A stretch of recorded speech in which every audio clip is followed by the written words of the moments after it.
What's up, everybody? It's Clark here for the BOS Sports Podcast, here with Ian Strabino to talk some NBA basketball today. And fortunately, today we're starting off with the terrible and absolutely devastating news of the Atlanta Hawks forward Jalen Johnson out for the rest of the season with a torn left labrum. Jalen Johnson, he was 14th in the league in player efficiency before the injury and averaged 18.9 points per game, 10 rebounds per game, 5 assists per game, 50% shooting from field, 31.2 from three-point arc, 74.6% from field. Ian, what did you see out of Jalen Johnson this season as a Celtics fan? Well, I mean, every time that he played the Celtics, he put in some work on the defense end and rebounding. And if you're a Hawks fan, like, that's a great player to have. They've kind of conjured a bunch of wings that are really athletic and good on both sides of the ball and play well off of Trae Young. So moving forward, it's definitely going to be a step in the right direction. If they can keep adding those kind of players to their team, they'll be a force in the East, kind of like what the Knicks are. But yeah, it's a huge bummer. I had him third in most improved player this year, right behind his teammate Dyson Daniels and Cade Cunningham. And yeah, it just stinks that he's going to have to miss the season, because that was going to be a team in the first round with him that I don't think anyone would. I know as a Celtics fan, I would not have wanted to see the Hawks in a 7-game series. The Hawks, Jalen Johnson, of course, he had that monstrous triple-double, his only of the year, versus Celtics in that group play tournament game there in November. Absolutely devastating loss for the Atlanta Hawks. Later on this episode, we'll start exploring trade possibilities and possibilities for this Atlanta Hawks roster to improve going forward. Trae Young, he's only contracted for 2 more years after this year. Next year, he's got fully guaranteed with the Atlanta Hawks. And then for 2026-2027 season, Trae Young's got a player option. So we definitely want the Atlanta Hawks to be on a contender trajectory here with Trae Young's contract extension coming up to roost here in the near seasons. So Jalen Johnson, he was, of course, a bona fide scoring threat, a second threat on the floor with Trae Young, who could drive 10 to 20 times a game. I compared him to LeBron James, an early LeBron James last season when he first broke out to Ian Sabrino. What did you think of that take? It was pretty ambitious. I said he was more like a Sean Marion, and just like kind of a Swiss. But I get what you're saying. I mean, LeBron, you said like 2009 LeBron, I remember, who was MVP and the best player in the league. I don't know if Jalen Johnson's that good, but he gives you a little bit of playmaking, a little bit of rebounding, score. He has a very well-rounded game, and he's an incredible athlete, so I see where you're coming from. Certainly in the driving portion of it, and in this season we saw him absolutely improve with his finishing and shot-making skills there in the paint as well. He drive 20, capable of driving to 10 to 20 times a game, but I really love the Sean Marion comparison, and I think looking forward, building this Hawks roster, I think that's kind of a player that we can see him and compared to, and imagining what this Atlanta Hawks roster will look like as a contender in the near future with such key stars as Zachary Risache, the first-round draft pick, Trae Young at point guard, Onyeka Nkongwu absolutely coming to life here in the last recent weeks. I compared Onyeka Nkongwu, similar game. We've seen him hit the three, really active in the offensive rebounding game, really active in the post, stalwart defender. I compared him a little bit to Draymond Green. How do you feel about that take, Ian? I can see that. I think he had a 20 rebound game off the bench recently. I mean, he's just everywhere when they play. Oh, yes, I believe that was 18 rebounds. I have to go back and check that. Okay. But still, monstrous double-double. Off the bench, that's crazy. Oh, yeah. So they've recently moved Onyeka Nkongwu to the starting lineup. Last night, we saw Mo Gay, recent draft pick, second-round draft pick of the Atlanta Hawks. He's come to life some. He's filled out in November. We saw him play versus Celtics November 4th a little bit. Mo Gay, he was not quite filled out then and was getting pushed around in the box-out game by Luke Cornett. Now we've seen him fill out a lot more, and he's not quite as floppy in the paint, the box-out game. So he's a piece going forward for this Atlanta Hawks team. I was certainly keen on the Hawks needing a center in this draft. With Mo Gay, he as well aforementioned in yesterday's podcast and previous podcast, he participated in 3-point shooting contest in Atlanta Hawks open practice. And so he's known to have a 3-point shot. That corner 3-point shot he made last night was no fluke. And that'll be key for the Hawks spacing going forward. We know Quinn Snyder likes to play a 5-out motion offense, and they've had to create a little bit of variation on that with Clint Capella. Last year, they placed him at the top of the key, which created the ominous Quinn Snyder variation of the 5-out motion offense. Take constructed online here. So it'd be really key for the Atlanta Hawks to, with their center rotation, have another player such as Mo Gay who can space the floor out, hit that corner three. Dyson does not have to hit the corner three. He's been more of an arc shooter. They're not quite in the corners, but at the buckles of the arc for the Hawks there in the starting lineup. So just to riff a little bit more on the Jalen Johnson injury, this is an absolute gut punch. Aforementioned and recent podcast, looking at this NBA trade deadline, not if the Hawks could be contenders, but how. And now we're unfortunately looking at how can the Hawks be contenders in future years, as the Hawks were 4-1 with the Cavs and Celtics, the top two linked teams in the Eastern Conference. I'm not sure if I see a path for the Hawks to contend this year.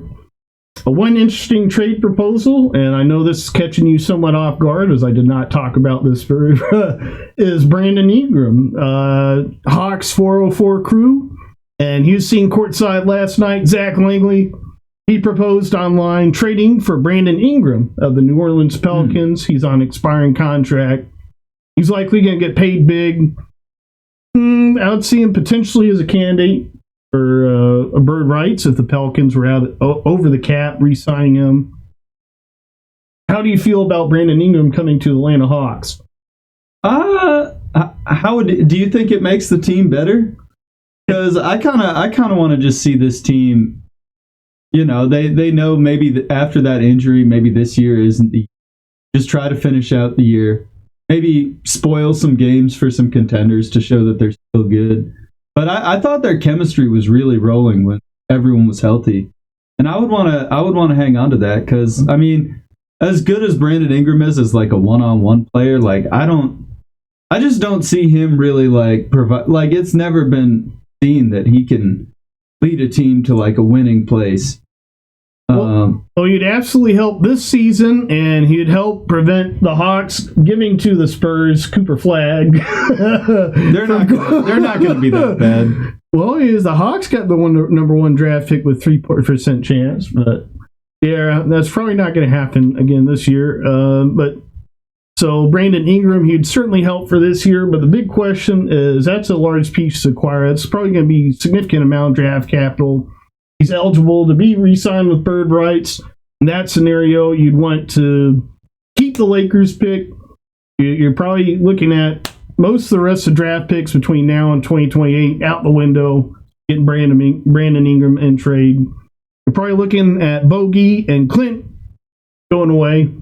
So you need to replace Clint in the draft. That's going to be someone like Ryan Kalkbrenner. We'll talk about him a little bit later on. Some more. Or you can try and find a cheap center in the there'll be backup. There'll be Naz Reid and Miles Turner, and then beyond that, free agency is very thin. So what I was about to propose is that they get Ryan Kalkbrenner, then they sign a veteran point guard like Malcolm Brogdon or Tyce Jones, and then you can re-sign Brandon Ingram with bird rights, and that'd be a pretty loaded team. Yeah. No, I definitely like acquiring Brandon Ingram in free agency.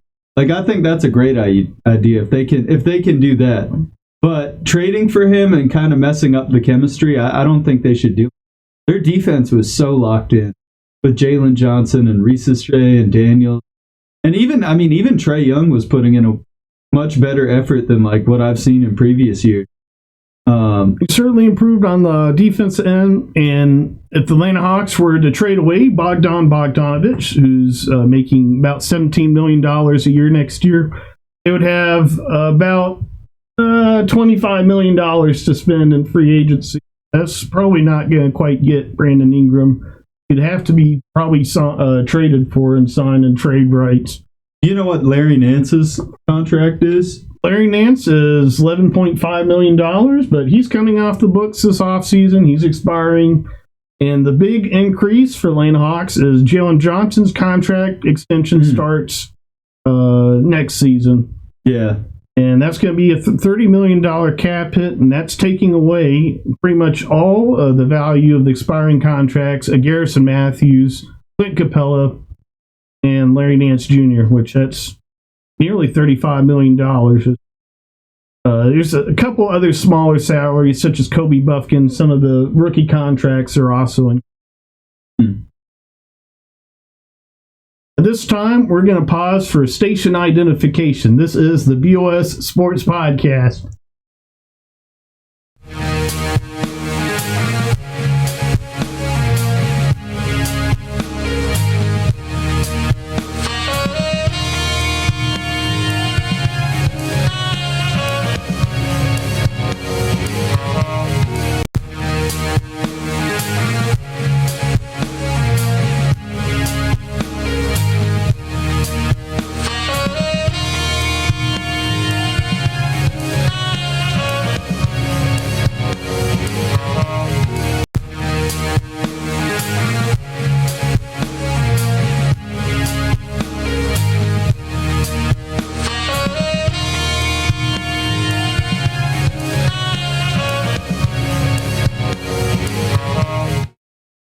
So, although the San Antonio Spurs hold the Hawks draft pick, and it's for 2025, their first round draft pick, I don't think it's quite in the best interest. Of course, it's not in the best interest for the Hawks to tank.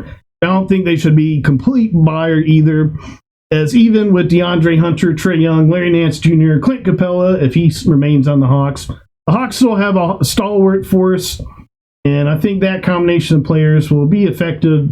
As the season continues on, you see other teams trying to tank themselves and fall off. So they'll continue to win games. Spurs, they won't get Cooper Flagg from the Hawks draft pick. They could get Austin Newell, and we'll be exploring him in this in just a little bit here. Potential draft candidates. So I think they can do a little bit of selling here. I think they can potentially look towards the future. Zachary Rizachet, he's shown the ability to play shooting guard, defend it, ball handler as well. So it gives them an option with Dyson Daniels in rotation there at shooting guard. A couple options. Can also play center. And then you also have Vit Krejci and play small forward, shooting guard, or point guard. So Bogdan Bogdanovic, who's seen some struggles this year, although he played over 70 games last year and was remarkably durable.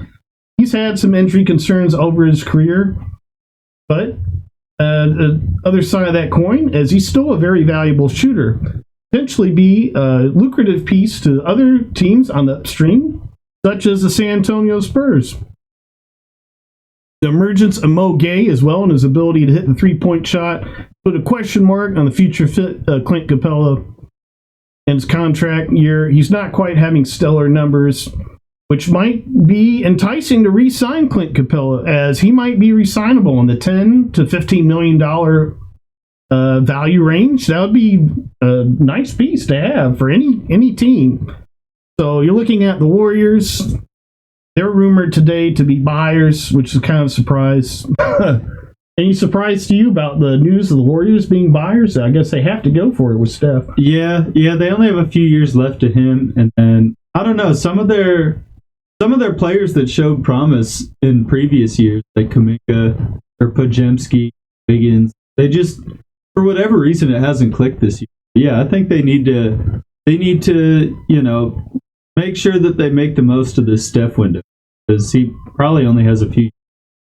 So I think I have that possibility written down a little bit later on. We'll get into Clint to the Warriors. So who would replace Clint Capella? We have Mo Gay already. Those are two centers. We'd likely want to have another. And discussed in previous podcast episodes, been talking about Ryan Kalkbrenner. Very interesting center out of Creighton. He's now a senior, 3-time Big East Player of the Year. He, of course, shares the alma mater connection with Atlanta Hawks GM Kyle Korver. And so, interesting connection there. Stalwart defensive player. I think I got some of the stats somewhere here.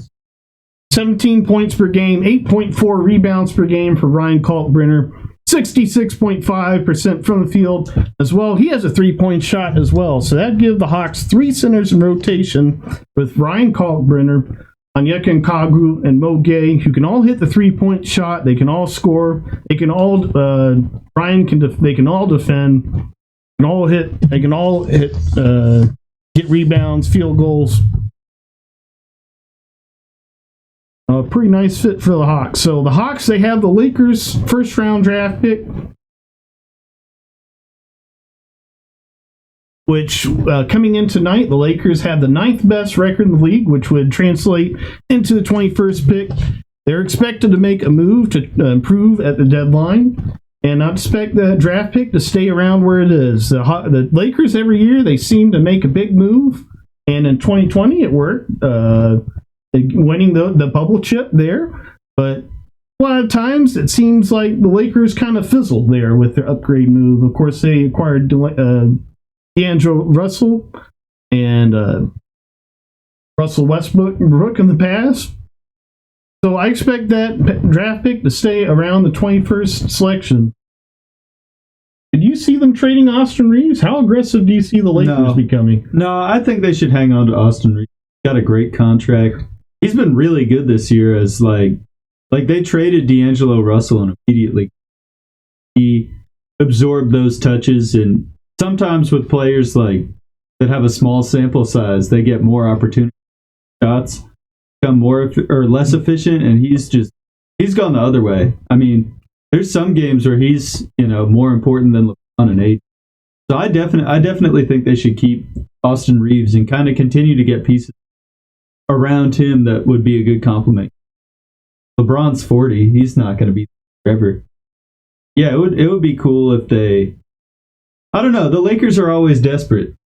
They always do questionable stuff. So I don't know, like the Westbrook trade. Well, they're around $184 million payroll. That's over the first apron by about $7 million. So they have to 100% salary match. But you look at all since LeBron got to the team, and granted, they had to do the Anthony Davis trade, but Josh Hart was in that trade. He's doing amazing for them. Ingram has had some great moments in his career, even though I kind of dunked on him earlier. Lonzo Ball, same thing. He's been hurt a lot, but when he does play, he's a very valuable guard, someone that you can slot into all 30 teams. And I mean, they traded Zubac for a 2nd-round pick, and he's been a double-double machine on the Clippers this year. They had KCP and Kuzma that they flipped for Westbrook. That didn't work. They had all these pieces, and yet they just... I mean, the Davis trade, you won a championship. You have to do that. But all the other, like the Zubac, Kuzma, KCP, Alex Caruso, extending Talen Horton-Tucker. I don't even know if he's still in the league or not. But like, I just don't know why you do half those moves. So I'm sure they will do something, but should they do something?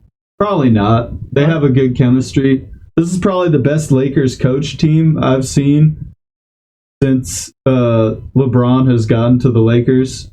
I like how JJ Redick's, he's very adaptable and not afraid to call out his players and mix it up a little bit. And I think, I think offensively this team is pretty special, and any team that has Anthony Davis has, be one of the better defenses. So I personally don't think they should do it.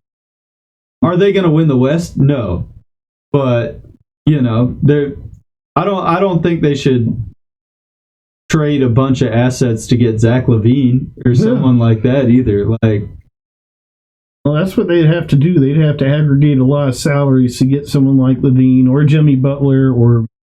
But does Butler make them better either? Because, I mean, he's also 36, going to be making $50 million a year. Well, I said in the offseason, the Lakers, they should sign Tyce Jones. and a Tyce Jones acquisition almost makes a little bit of sense. He'd be a perfect fit for them. He's under $3 million a year. Just the Suns, they're probably not giving up anything that's not Nurkic. Lakers, they could use a center as well, but where do you get a center for not much? Nick Richards is already off the board. They got Valanciunas and Washington Wizards. He's about $11 million a year. Some question marks there. They could try to trade with the Rockets to get Steven Adams. Or maybe the Grizzlies to get someone like Brandon Clark, but I don't know. Like, if I'm the Rockets, I just like having Steven Adams as like a solid veteran in the locker room. Absolutely. And Brandon Clark's been playing great for the Grizzlies. I don't know why they would do that. Steven Adams, he's been coming along in recent weeks. He's been doing a lot better since the opening of the season. And I feel like he's number 2 for the Rockets right now. And Jock Landale, he's a potential trade piece. If they were to acquire De'Aaron Fox, you'd have to aggregate salaries, and Jock Landale would be a player as well. I have him later in here for Bogdan Bogdanović, an aggregated salary to the Hawks. That'll be interesting to see what they do. The Hawks, of course, they have that Lakers first-round pick. So it's very interesting to the Atlanta Hawks what the Lakers wind up doing. And hopefully that first-round draft pick translates into something nice for the Hawks. I'm about to explore those possibilities in just a minute. The Kings, the Hawks also have the Kings pick, but it's protected 1 through 12. Kings are currently the 14th best striker in the league. Means the Hawks would get the 16th pick. But expect that to drop at least slightly if they trade De'Aaron Fox. They're likely looking to bring back nice players on the other end. Spurs have been mentioned. And down here, I got my proposal I made today. 3-team trade, Spurs, Hawks, Kings, De'Aaron Fox, and Bogdan Bogdanović to the Spurs. Kings receive Keldon Johnson, Zach Collins, aggregated salary kind of situations. Keldon Johnson's been a nice player for them, even with a little bit of shooting struggles. Spurs 2025 first-round draft pick to the Kings. 2027 Hawks first-round draft pick to the Kings via San Antonio.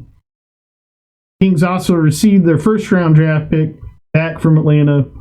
And I threw in a second-round Pelicans pick from 2028 from the Kings for good measure, because 3 first-round draft picks for De'Aaron Fox feels a little bit light.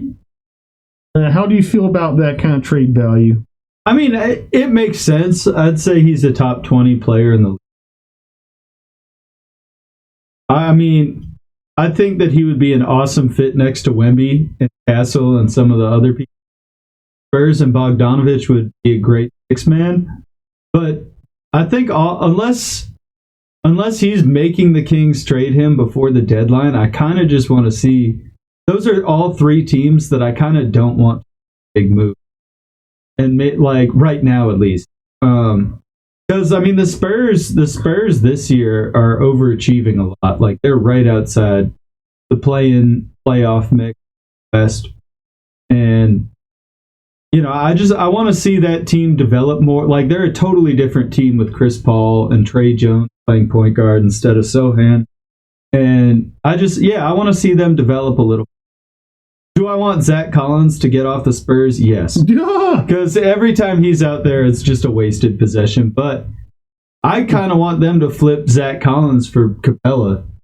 And maybe attach like a couple pick, like a second round pick or their own first. Because they do have the draft capital to do so. But yeah, if it was like Zach Collins, their first this year, they get to keep Atlanta. It's like, that could be Clint Capella on expiring. No, that would not work. It wouldn't. Okay. Well, I don't know what the numbers are, but yeah, I don't know. I'd be interested in looking up that in a second too. But Zach Collins is making like $17 million a year. It's you have to have plus $7.5 million between what's at $9 and $29 million. 7.5 and 29 million player range. That's an exception for NBA teams over the salary cap, but under the first apron. You got 3 exceptions for salaries outgoing of up to $7 million. You can take back up to 200% plus $250,000. For salaries between that amount and $29 million, it can be $7.5 million plus $250K, so that would work. What did you say Zach Collins was around? I think he's like 17 or 18 million a year. And so it would be, he's probably got one of the worst contracts in the NBA, other than maybe Bradley Beal. I thought he was maybe around or Ben Simmons, 14 or 15, but that would still be around the range. Clint Capella is about 22.5, so they need $7.5 million difference. That should work. Just before we get to that, just to complete the Spurs, Kings, and Hawks trade, the Hawks would receive Trey Jones on expiring contract, Chris Paul on expiring contract, and the Hawks 2025 first-round draft pick back. The Hawks and Trae Young, he's been dealing with Achilles tendonitis all year. If the Hawks are potentially looking to stay competitive, they might be interested in having an abundance at the point guard position to give Trae Young a bit of rest, not have to play quite so many minutes here down the stretch. Although having both Trey Jones and Chris Paul, that'd be a bit of a head scratcher. And as well, the Hawks, they would at minimum have to buy out Cody Zeller's contract to make this work, as they're maxed out in players currently with 18 players on the roster. And for adding 2, you'd have to subtract 1. But I mean, I definitely think I like this trade. I think this is a good trade, but I kind of want them to try and do this after the season. Like, but all the pieces make like the Chris Paul Wemby connection is so much fun, and like it's so nice having a point guard, and Fox can do that too. But it's been so nice having a point guard that just like gets him the ball in the right spots. And I think this year his points per game went up by like 3 or 4, just because he had someone that could pass him an or like do a proper pick and roll. He wasn't just like relying on either setting up his own offense, getting a putback, or getting like an ISO 3. Like he has people there to set him up in spots, and I think that's pretty dangerous. And I love Trey Jones. He's one of the best backup point guards in the NBA, I think. That's someone that I think if the Hawks are trying to take that next level to like contender or strong playoff team, he's the type of player that they need. The guy that's going to give you like 10 and 6 with few turnovers, and efficient shooting splits that tries on defense. Kobe Buffkin, before he's injured, showing shades of being a stalwart defensive point guard, somewhat like Chai is on defense, but he was certainly high in the turnover category, and as well, he's out for a season. His entire NBA career and G League career has been riddled with injuries. It's interesting as some mock drafts have the Hawks taking a point guard first round. Tankathon.com has LeBaron Fillon byline by a point guard from University of Alabama. Nice playmaker and capable scorer, defensive first, somewhat like Kobe Buffkin, somewhat like Trey Jones. They could have LeBaron and Kobe on. That'd be pretty cool. If there's a world where the Hawks could have all 3 of the Kings pick, the Lakers pick, and the Atlanta Hawks draft pick back. Let's see. Oh, that would be an interesting combination as opposed to signing Malcolm Brogdon or Tyce Jones as point guard from University of Alabama. How did you pronounce his name? Which one? LeBaron? Yeah, LeBaron. Yeah, I thought it was LeBron the first time I saw it. But I'm like, there's another LeBron, but, Yeah, I guess by the time he would have been born, LeBron, he could be named after. So everything for this Atlanta Hawks team It hinges on two things: what they do here at this trade deadline, as well as whether or not the Atlanta Hawks see that Kings pick realized for 2025. And of course, there's scenarios where they could trade back that pick to the Kings and get something finite in return as far as draft capital is concerned. So Trae Young, aforementioned, he's contracted for next season. And after that, he has a player option for 2026 to 2027 season. With Reeves Shrea's second season in the league, we also want to look at our serious window of championship contention in the next season, starting next season. Hoping for Jalen Johnson to return back. He had a similar injury to Ja Morant. Torn labrum Ja Morant had last year, and he came back from that nice and strong this year. So hopefully similar trajectory for the Hawks. The Hawks need to build a championship contending roster with Trae Young. We want to keep him in town. We want to keep him Atlanta Hawk. As much as I think the Hawks and Trae Young bond is unbreakable, he's a free agent and has an option to sign with a contender. He might do that. So that's the way free agency works in sports. That's what happened to Freddie Freeman. or Mookie Betts or anyone. What? Mookie Betts was traded, though. He was going to leave to go to the Dodgers. Oh, did not. As a Atlanta sports fan, just kind of stay. We gave you Chris Sale, though. Yeah, it worked out pretty good. The Red Sox and Braves are probably not going to trade again very soon. But your outfield's looking good for next. See, the Hawks, though, dude, looking at their roster, see a few key holes. Like them to add another bona fide power forward who's a multi-level scoring threat. Player down the road in Athens who fits that category, Asa Newell, who's had a breakout season.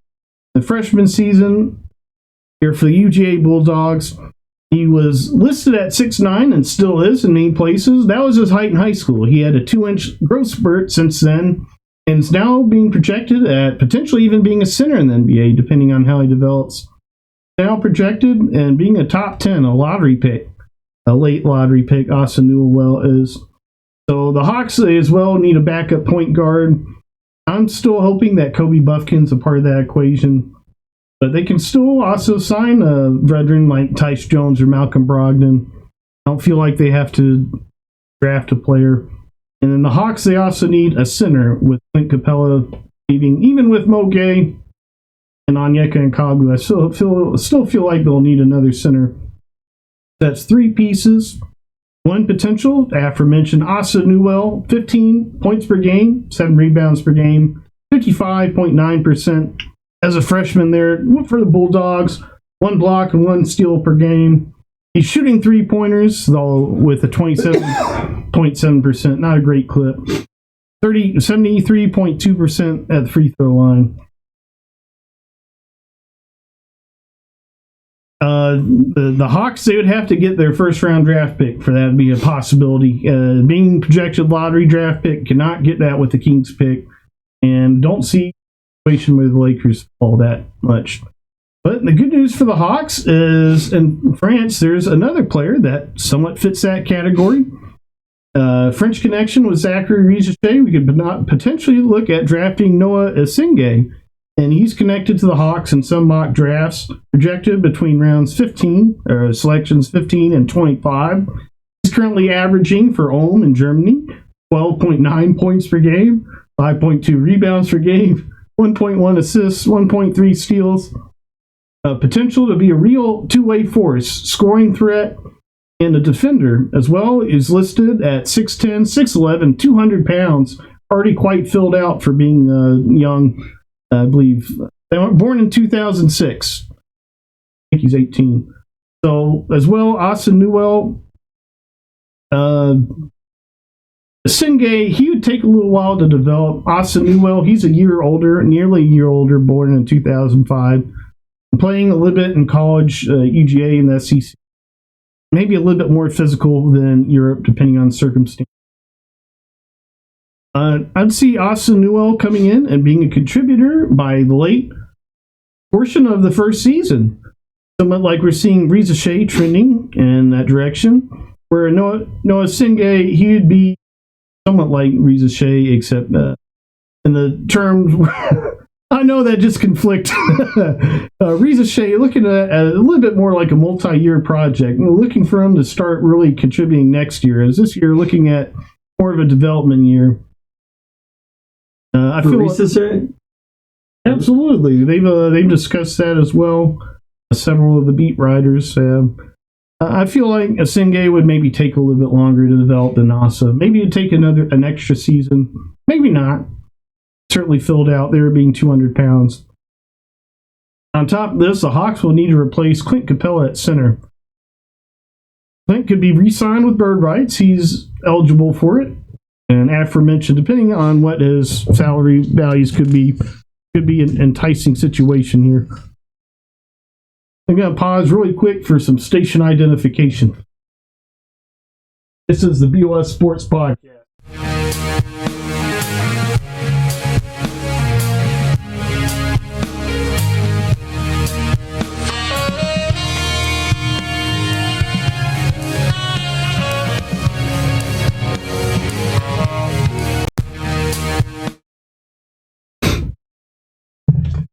So we just left off Noah Singay. Real potential. So those are two options in the draft for the Hawks. A little bit later, we're going to get to some other options here at the power forward position. Oh, JT Toppin, Obi Toppin's brother, another nice power forward in the draft. Could be a nice option for Hawks. Rasheer Fleming as well. JT Toppin, by the way, he had a nice double-double for Texas Tech in 38 minutes in their win tonight. 18 points, 14 rebounds.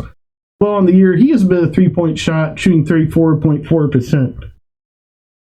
Rasheer Fleming, he has a nice three-point shooting percentage, 40.4%, with his 15.8 points per game, 1.6 blocks per game. Not sure where that 9 or 2 flash is supposed to be. 1.7 steals per game as well. Had an error in the notes there. So they need to replace Clint Capella as well. They could potentially draft Ryan Kalkbrenner if they have the Kings pick or the Hawks pick back via trade with the Spurs.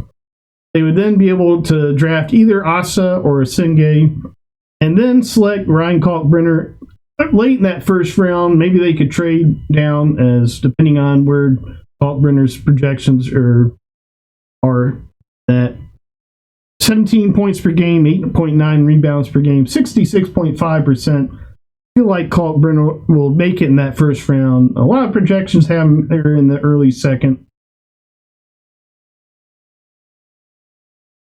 Another nice name there in the draft is Maryland Terrapins center Derek Queen. He's a freshman as well.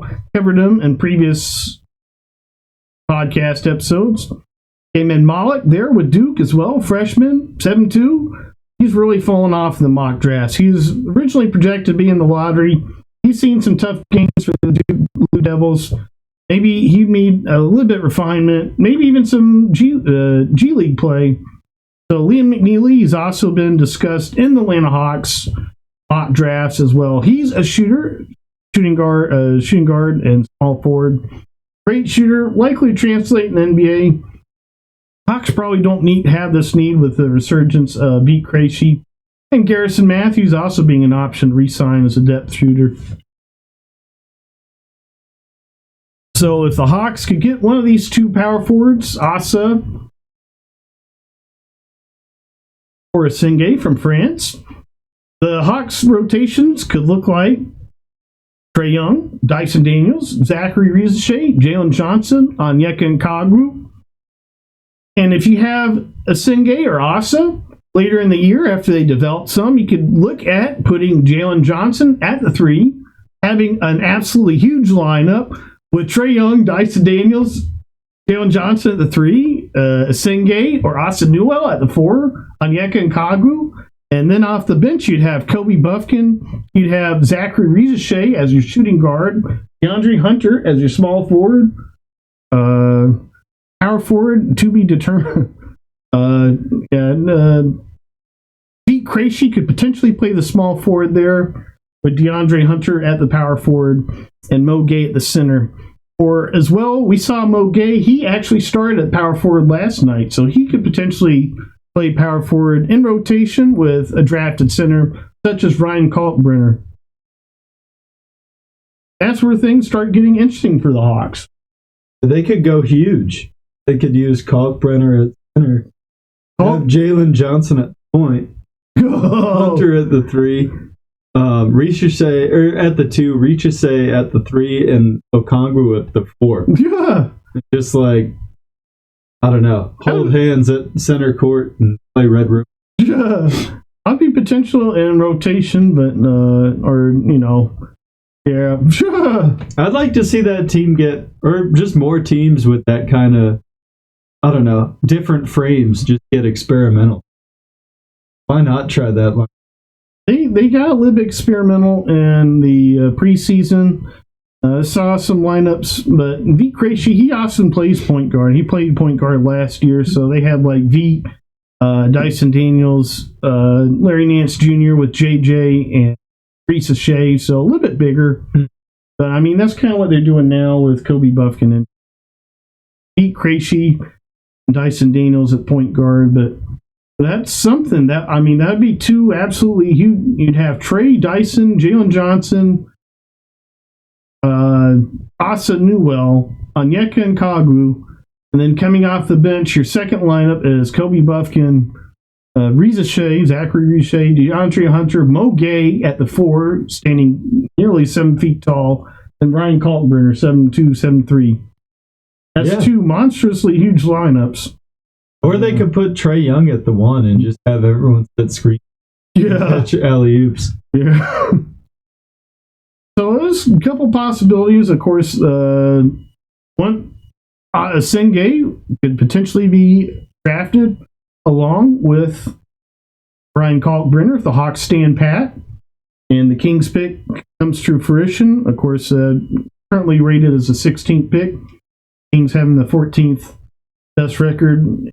Domantas Sabonis, he's been coming along strong the last couple months, along with their rise. Doug Christie, their current head coach. Interesting to see. Always loved seeing them play. And of course, they nearly beat the Lakers back in 2002. So Chris Webber tore his ACL. I thought that was the year after. 2002. Because 2002, he was healthy. That was the ref series. I believe 2002 was when he tore his ACL, and LeBron entered the league the year after, in 2003, and then the Spurs won in 2003. No, he tore it the year the Spurs won. Really? Huh. Mm-hmm. Because he was healthy that series, and that was like a big controversy with the officiating. Oh. Tim Donaghy. Ooh. Shout out. So glad to have that corrected.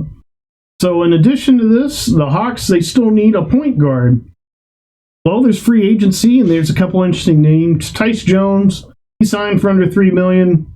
That's probably not happening again. He has pretty nice numbers with the Suns. Malcolm Brogdon, he's got a giant contract right now, so he would not be an option to acquire via trade, but could be potentially signed the offseason.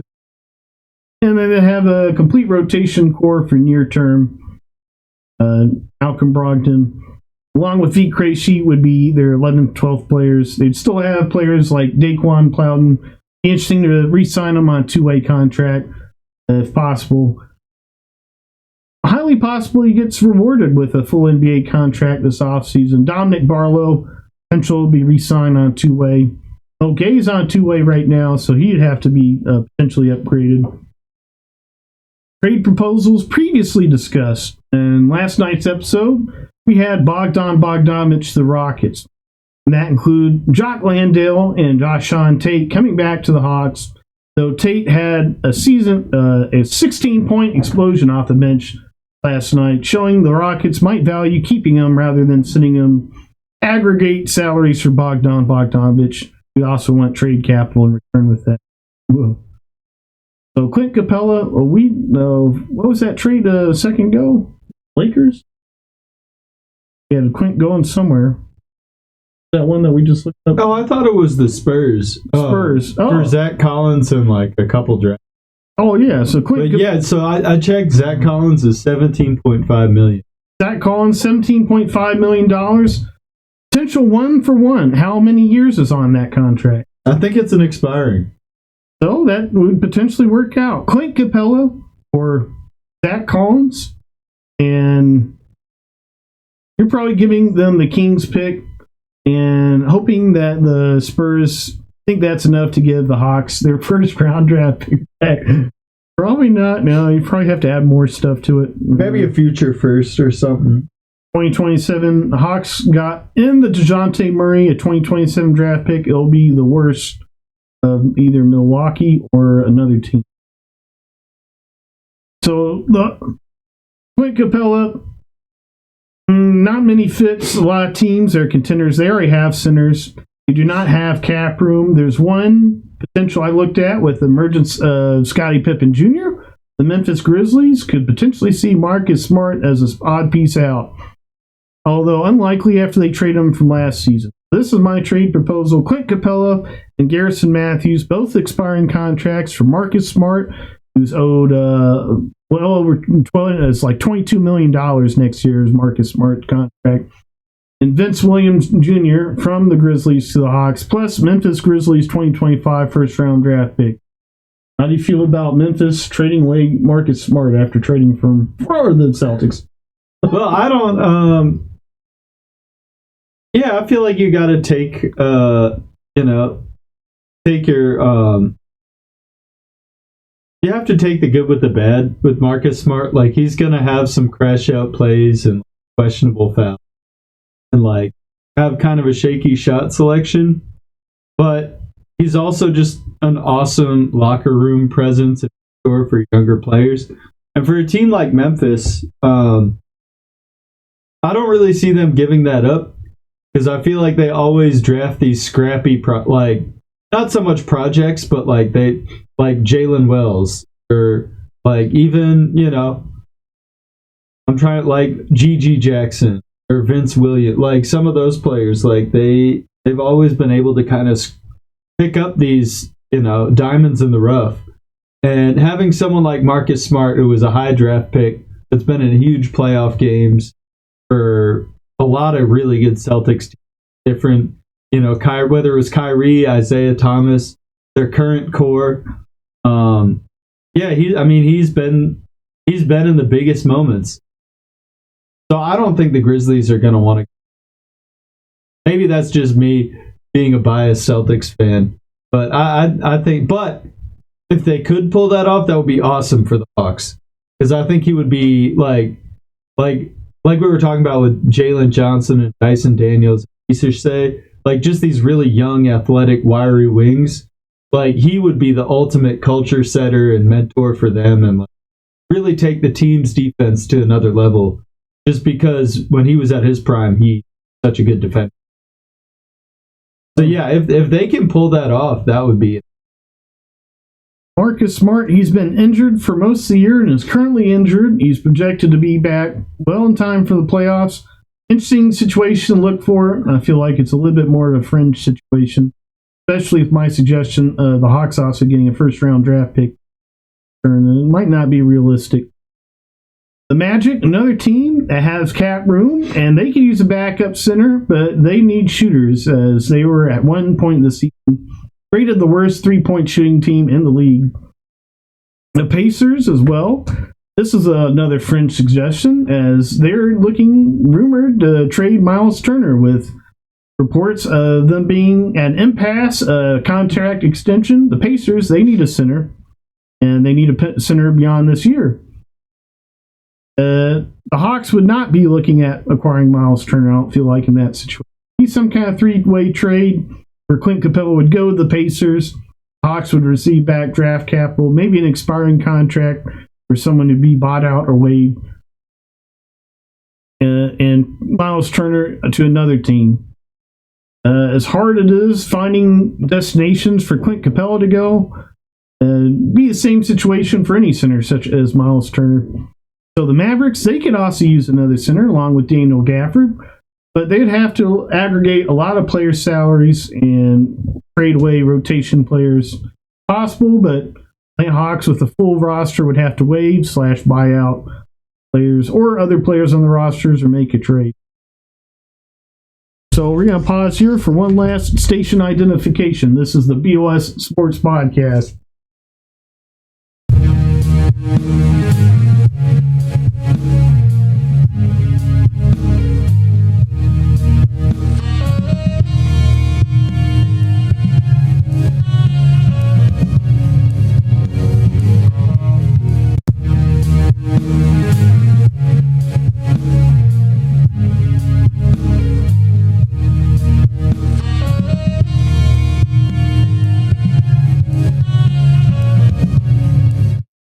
$22 million buyout. Oh gosh, Marcus Smart. There have been worse. Could Trae Young be traded? Fringe situation for Atlanta Hawks. Atlanta Hawks are absolutely reeling. They lost, some would consider, their best player in Jalen Johnson. Could Trae Young be traded? There's certainly a sector of the Atlanta Hawks fan base that likes that. They say that Shai Gilgeous-Alexander is the point guard of the future. Trae Young is too short. I don't know. I think Trae Young, he's shown remarkable improvement on defense, and the relationship between Atlanta and Trae Young seems unbreakable right now. And I don't see him quite gravitating to other teams' cores. He's not quite, butting up with the Celtics after game. Definitely not the Knicks. So is there any situation where you could see Trae Young traded? How do you feel about that? Is Trae Young the point guard of the future for Atlanta Hawks?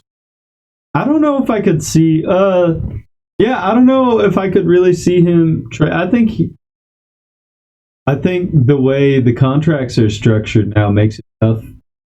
He's a tough player to calculate his value around the league because he's incredibly skilled, and I wouldn't say he's overpaid, but you look around the league and there's not really many teams that need him the way that Atlanta does.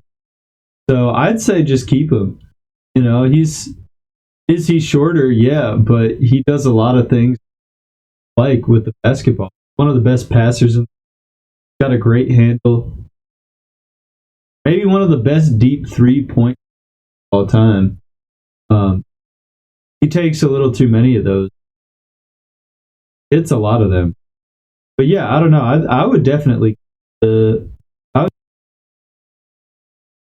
Trae Young, I feel like he's as well contributed to development as well offensive production from fellow stars such as Dyson Daniels, Zachary Rizachet, Jalen Johnson.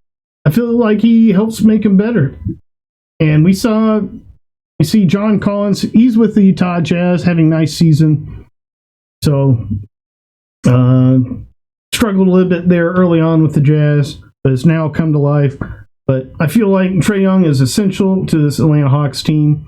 And of course, one of my favorite players. One thing that stands out, one NBA team that stands out to play devil's advocate to what you said a minute ago, not many teams could use his services. There's one team I feel like you could potentially use a star point guard, although you've pushed back against it and feel like Stephon Castle's a nice fit there with the Spurs. The Spurs, the holders of the first round Atlanta Hawks fit, they could potentially aggregate Zach Collins, Chris Paul, and Stephon Castle. In return, they get Trae Young and Garrison Matthews, the great shooter. The Spurs would thin their front court by subtracting Zach Collins, and the Hawks would have to buy out Cody Zeller to have the roster space. And in return, I would want no less than, I think that's 4 first-round draft picks.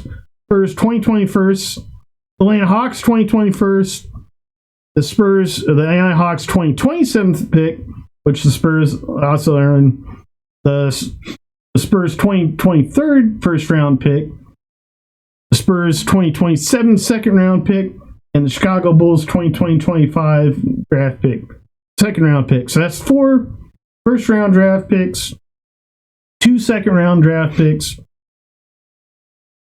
2 to the Spurs for Trae Young, Garrison Matthews. In return, you get basically Stephon Castle as Zach Collins and Chris Paul. Yeah, I don't think the Spurs do that trade if Castle's in it. Yeah, that's quite a lot to give up. We love Trae Young, and when... Now, I think they could do that trade with Collins and Chris Paul and for Trae Young and all those. Like, I think they might do that, but not if they have to give up Castle. I believe it would, Trae Jones would also have to be it for salary-wise, to work out salary-wise. So you'd have to have at least around the $9 million mark, which if Trae Jones, for me, that doesn't work out for the Hawks because you want someone that can somewhat replace Trae Young.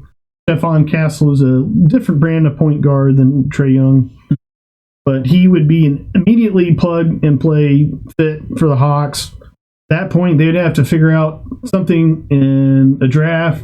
There's not a whole bunch of star point guards in the draft. This isn't Luka Doncic, Trae Young in the same draft, so...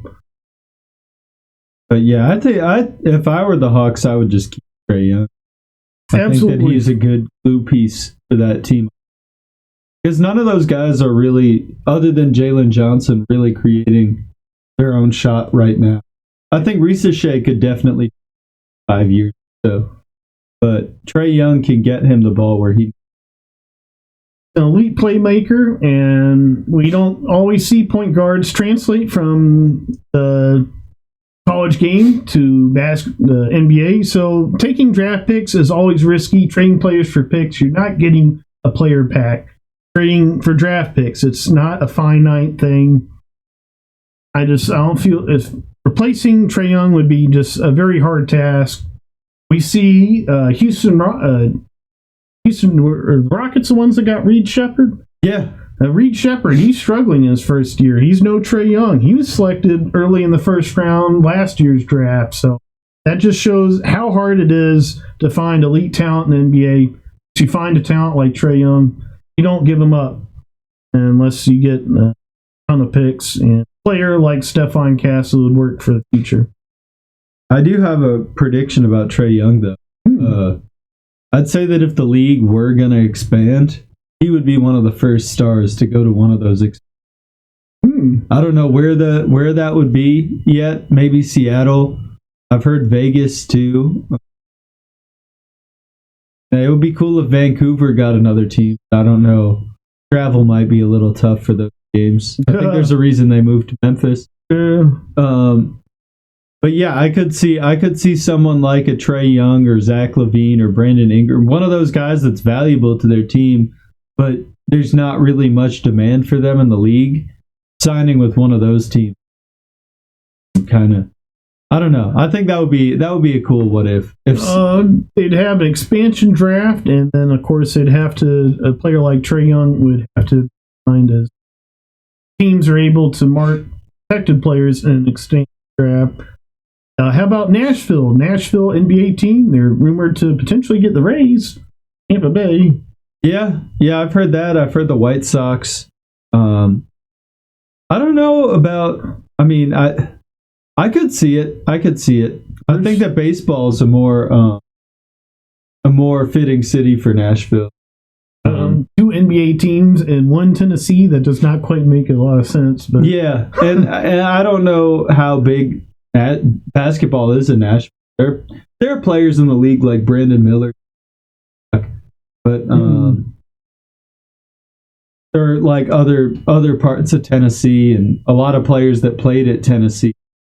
As far as Nashville as like a basketball city, it's I don't know. Well, I guess we'll see if that happens. But I think if Nashville were to get the Rays, that would be pretty. No, it's not even on my mind, to be honest. The whole expansion thing, a little bit more focused on MLB with the news of the Rays Stadium getting decimated by the hurricane. So they seem a little bit more likely to potentially move if they cannot get a stadium situation figured out. That would potentially become an extinct team. I've not even thought about the NBA. There was the news today of Adam Silver proposing 10-minute quarters of the NBA. I saw that. How do you feel about that? I'm pretty indifferent. I don't know. After the pitch clock rule, I feel like these sports are just trying to take away from us. Like our time with the sport, they're trying to maximize the least amount of time that they have to spend on it. Yeah, I don't see the point in taking those extra 8 minutes. I don't know. Maybe I'm looking at from a little bit too much of a business kind. Oh no. 8 minutes, I guess, is a little bit depending on how it played to much time. Keep the same amount of timeouts. I think anything you might subtract some of the they've already condensed the preseason, so I don't know what they do. I think if they're going to take away 8 minutes of game time, they need to decrease the shot clock. That'd be interesting. Have quicker possessions, fill it up more. Because I like how the scoring is fun to watch, and even like teams like the Rockets, Celtics, Thunder, they can all score 130 a night, but they're all defensive teams. So it's, I don't know, just the offensive talent level is so good.